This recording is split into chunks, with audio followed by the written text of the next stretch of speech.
This video is brought to you by Sakuraco. Living as a victim of your own cursed heritage is a common theme found throughout the entirety of the Metal Gear series. For a lot of the characters, the actions of their fathers shape them forever. From Solid and Liquid Snake's hostile relationship with the man they were cloned from, Big Boss, to Raiden's hollow existence thanks to the training from Solidus. Though one family tree that seems to find itself endlessly intertangled with the angry armored automotive armories with atomic accessories is the Emmerich family, and the one man who is able to break this curse through self-reflection and self-improvement is the lover of Japanimation himself, Hal Emmerich, also known as Otacon. The spring season is growing ever closer by the passing days, and with spring comes many festivals celebrating it in Japan, with one of the most famous being the Hanami, or Cherry Blossom Blooming Festival. And my sponsor today, Sakuraco, wants to help you get in on the celebration. Sakuraco is a monthly snack box filled to the brim with dozens of traditional, artisan, and authentic snacks not found outside of Japan. And alongside these treats comes with a special guidebook that Sakuraco provides that not only describes the snacks on the inside, but also gives you little nuggets of information related to the themes. This month's box theme is the celebration of spring, and more specifically, the aforementioned Haname Festival. And to make you feel part of the celebration yourself, you'll find many spring and cherry blossom related items inside the box. I myself quite enjoyed the spring senbei rice cracker from the Saitama region. For more information regarding Sakuraco, check the description below.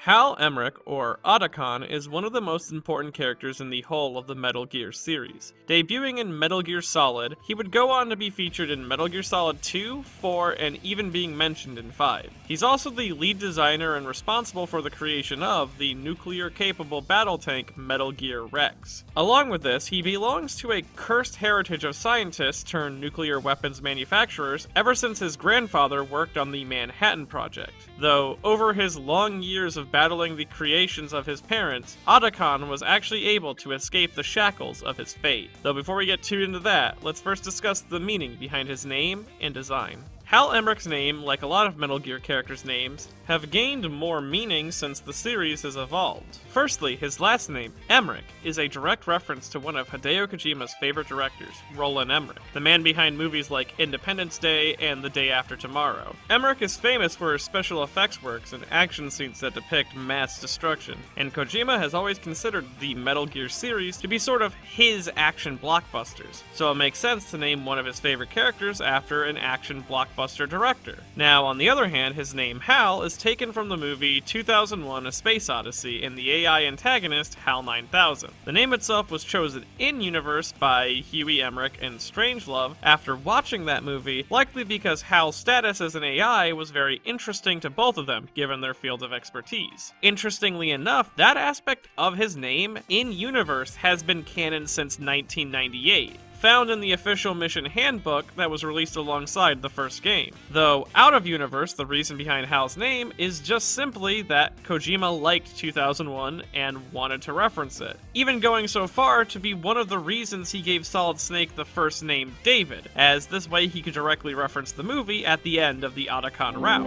Where to, Snake? My real name is David, Otacon. I'm Hal, Dave. Oh, that's right. Hal.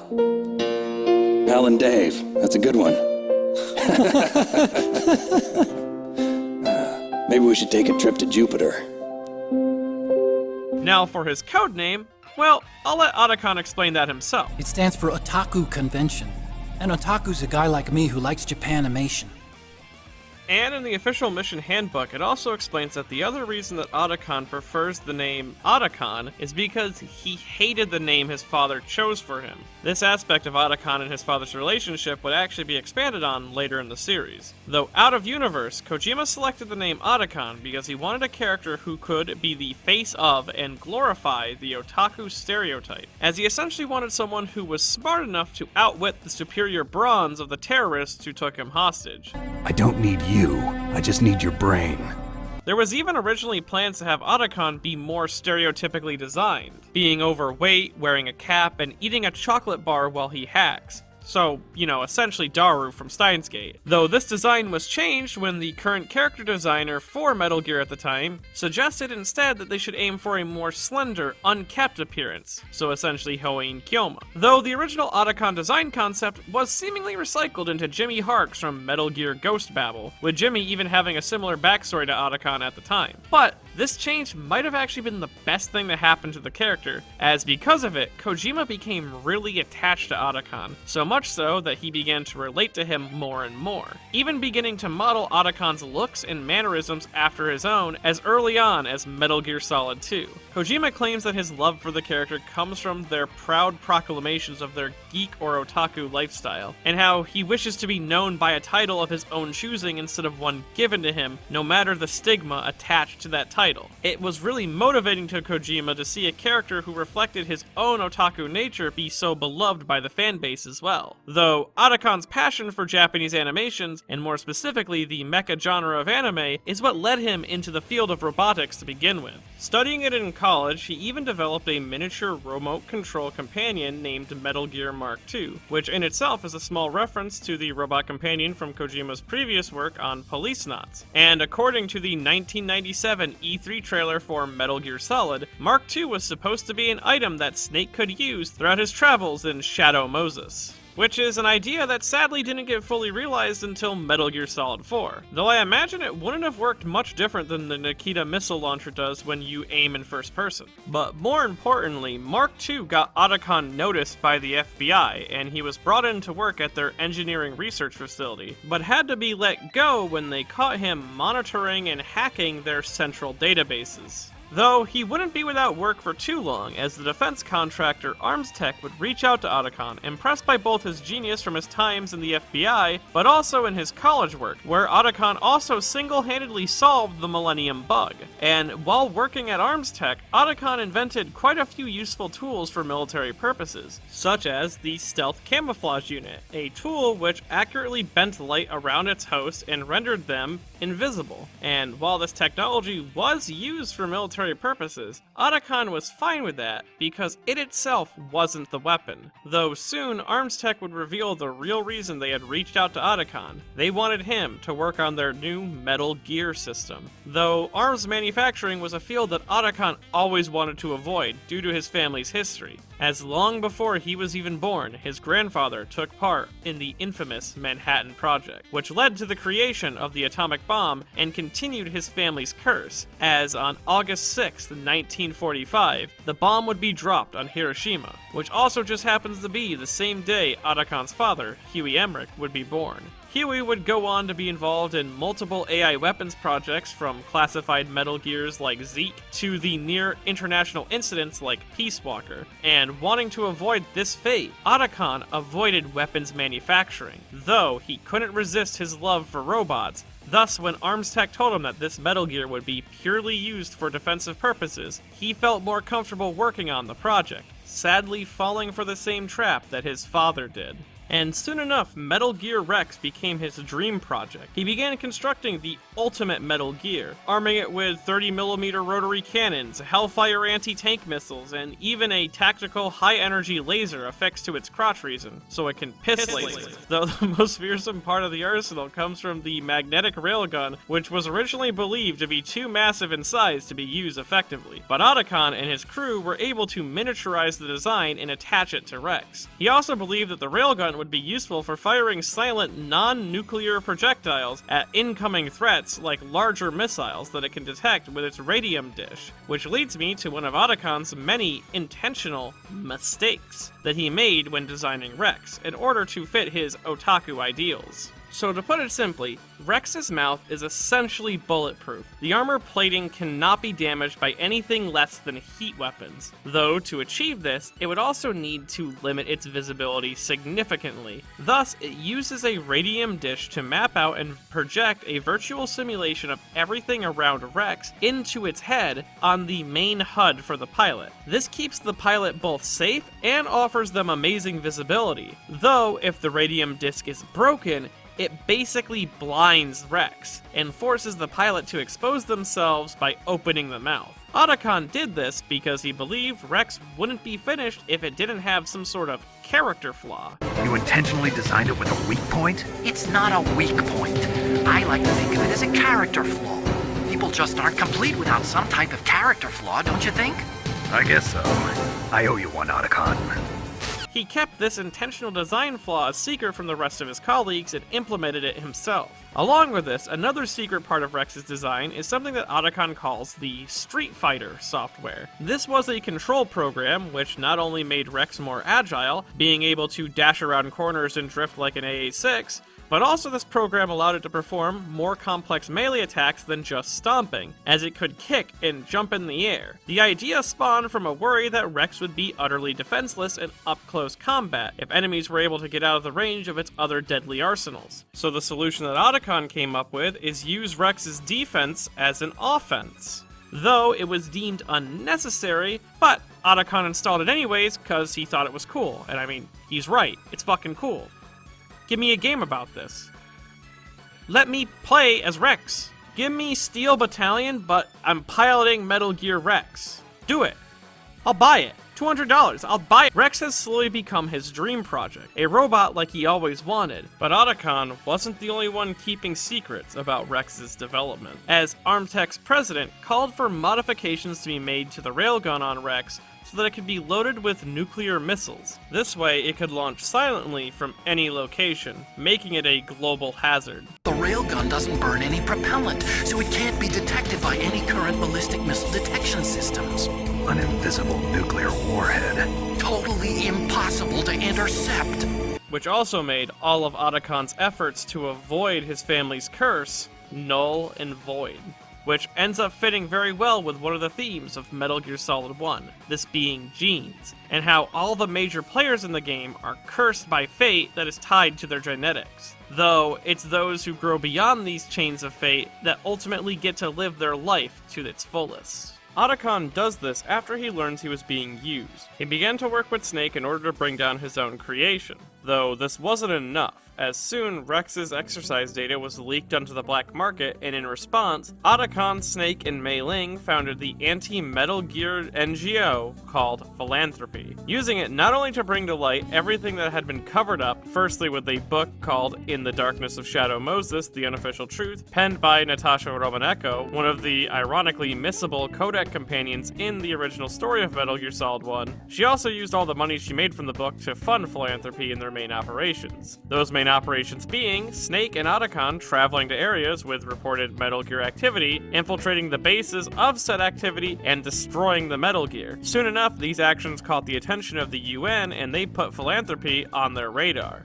Operation continued as normal for Philanthropy right up until 2007, where Otacon and Solid Snake would infiltrate the USS Discovery. They did so as a way to take pictures of and then leak the Marines' new Metal Gear Ray unit. Though the whole incident ended up being a trap, and Philanthropy was labeled as eco-terrorists when Metal Gear Ray destroyed the tanker and assumedly killed Solid Snake. Though this was a cover story, thought up by both Snake and Otacon so that they could go under the radar. Which helped because 2 years later, the Big Shell incident would occur, and Philanthropy would infiltrate to do two things: destroy Arsenal gear and rescue the person who has been leaking them information this whole time. This being EE, or Emma Emmerich, Otacon's stepsister and someone he's been regretting to meet again since the last time they saw each other. Otacon did something that he would regret and blame himself for the rest of his life, even if in reality, he wasn't the rightful one to blame for it. Though unfounded regret is actually a very common trend in Otacon's life. So let's go over his history before anything else. As before DARPA and before Armstech, even before MIT, Otacon was born and raised on an XOF military research compound in Afghanistan. His mother is Dr. Strangelove, who loved him very much, but his father, Huey Emmerich, saw him more as a valuable test subject, and when he was still young, his father opted to use him as a test pilot for Metal Gear Sahelanthropus. Strangelove, in response to this, had Otacon secretly shipped off to America, where he would go into hiding. This moment was the first of two reoccurring elements in Otacon's life. First, his loneliness, and second, any woman who ever loved him dies, as Huey found out about what Strangelove did and became enraged, sealing Strangelove within the mammal pod in their lab, letting her suffocate to death within it. Though Otacon never fully learned the truth about his mother's death, after the events of Metal Gear Solid 5, Huey would return to America and hunt down his son, reuniting with him and trying to begin anew. They started their life together, and soon Huey would remarry and found this wonderful British woman named Julia, who even had a daughter of her own, that being Emma. Emma and Otacon became very close, looking out for each other and playing house often. Once again, life would begin to look good for Otacon, until his stepmother would begin to force herself onto him. She would do this multiple times, and when Huey found out, he felt that murderous rage take over him again. Though instead of killing Julia, Huey instead opted into targeting her daughter, as he dragged her to a swimming pool and tried to drown her, but fell in himself as well. She cried out for help, hoping that her brother would come to save her, but almost as a cruel joke by fate, at the time that Huey chose to do this, Otacon was busy with Emma's mother, and worst of all, Emma was able to witness the entire event unfold from the pool. This trauma left her with severe aquaphobia and a newly developed hatred and mistrust for her stepbrother. After this event, Otacon ran away from home, never being able to truly look back due to the shame and regret he felt that day. He not only assumed that he had ruined his family and killed his father, but that the only person that he ever trusted now despised him. Though, much like how he worked to correct his mistakes with Rex, Otacon had a plan. He was gonna save Emma this time, but unfortunately, like most plans, they never survived first contact with the enemy. As, during the rescue mission, Emma was taken hostage and fatally wounded by the Dead Cell member, Vamp, though she would use her remaining strength to hold on to life, all so that she could deliver the computer worm cluster to Snake, Raiden, and her brother, and see him in person for the first time in years. And in that moment, Emma expressed her feelings to Otacon, and Otacon shared his regrets. They connected one final time before Emma finally faded away in his arms, hearing him call her by her name one final time. Otacon again would find a woman in his life who loved him die, and to make things worse, Emma's parrot would begin to mimic her voice, saying Otacon's real name, Hal, evidence that his belief that she had hated him was false.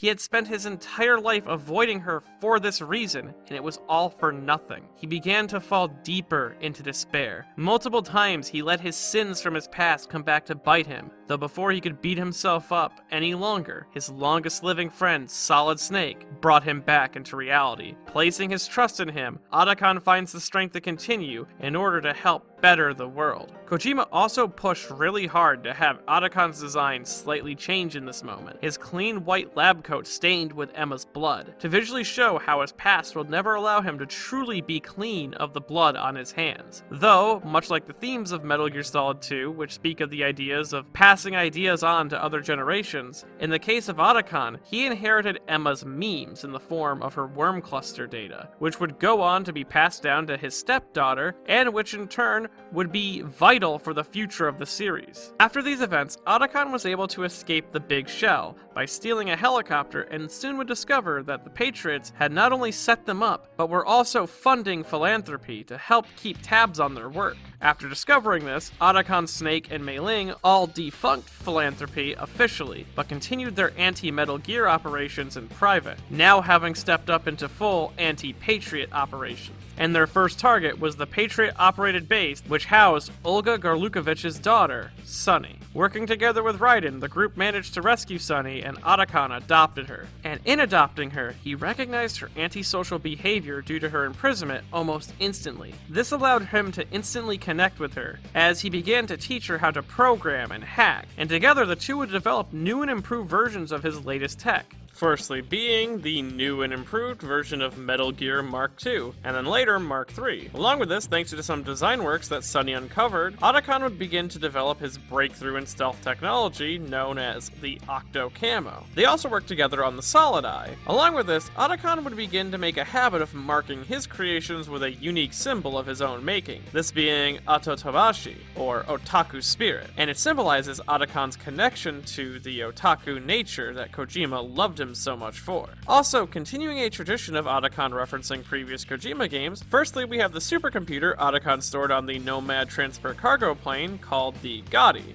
which is in direct reference to the Junker HQ computer terminal from Snatcher. Though beyond just that, we also have the background image on the computer itself being Dingo Ingrid, the main protagonist of Zone of the Enders, the second runner. Now, during the events of Metal Gear Solid 4, Otacon would begin a brief romantic relationship with Naomi Hunter, a member of the support team from the original Metal Gear Solid. The two of them would bond over the mistakes they've made in their lives and share an intimate moment in the back of a helicopter. Though, again, like any woman who's ever loved Otacon and gotten close to him, Naomi would die soon after this, returning to Liquid Ocelot and then committing suicide by willingly injecting nanomachines which suppress nanomachines that suppressed her terminal cancer. She does this for reasons.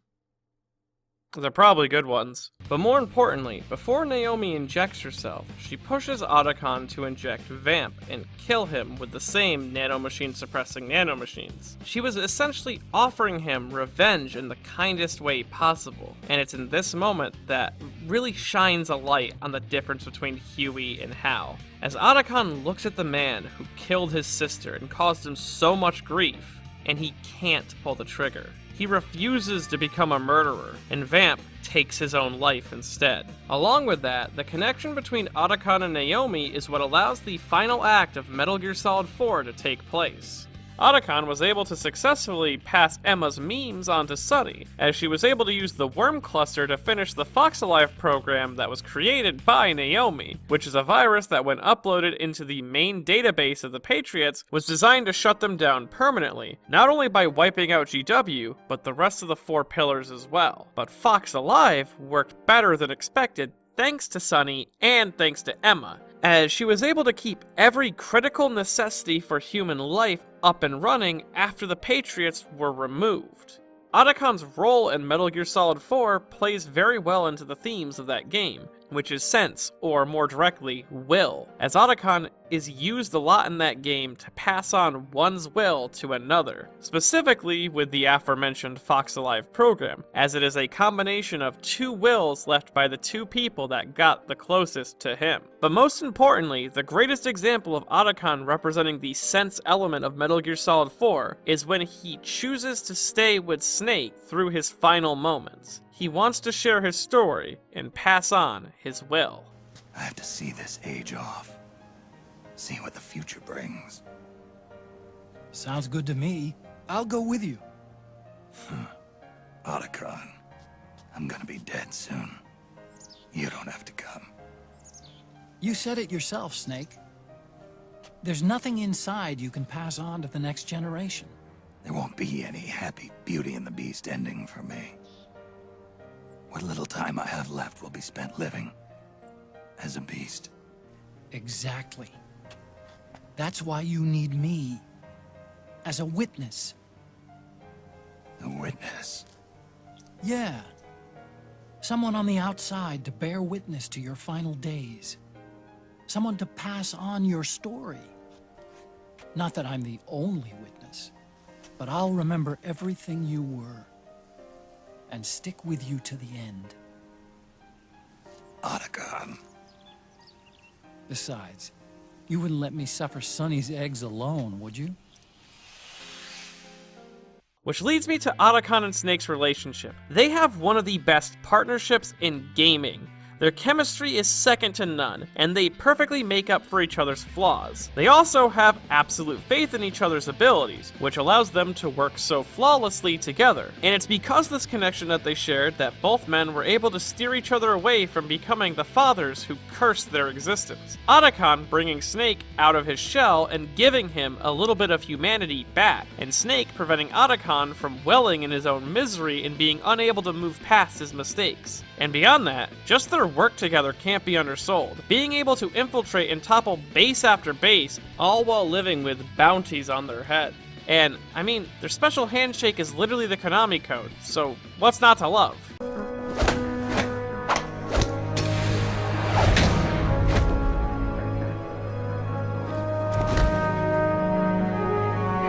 It's actually kinda hard to put into words how well these two work together, so I can only recommend that you actually play the games and experience them for yourselves, because honestly, it's one of the best partnerships in gaming. This your idea of a compliment? Yes! You're the toughest, craziest, most hardcore badass on the planet!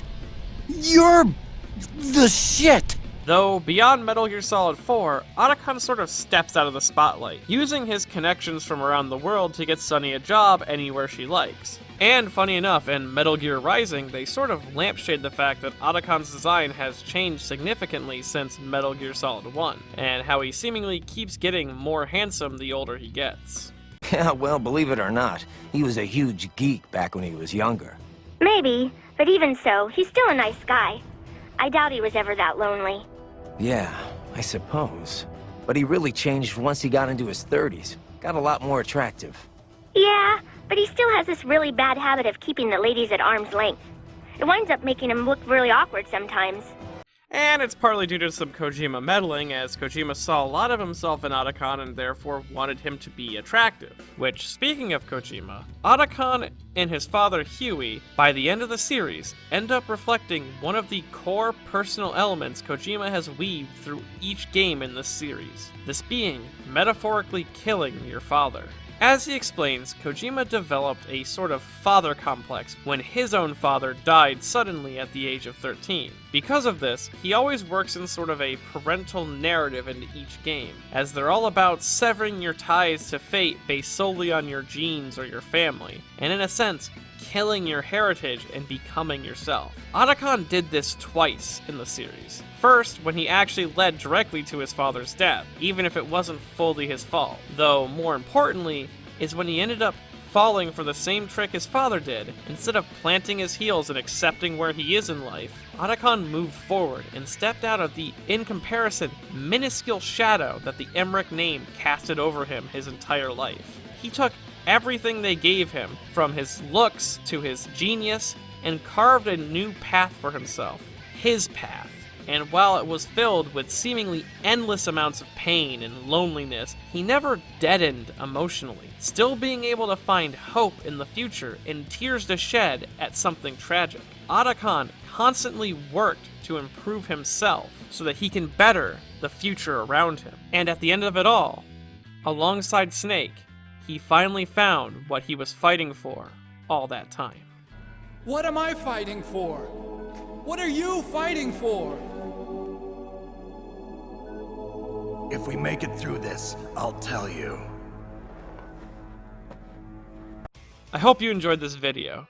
And if you did, I have a Patreon at patreon.com/MetinOutTheBadGuy. And if you want to help me fund a gigantic IMA-shaped robot, well, you can do so by buying a copy of Shimoneta, A Boring World Where the Concept of Dirty Jokes Doesn't Exist at buyshimoneta.com.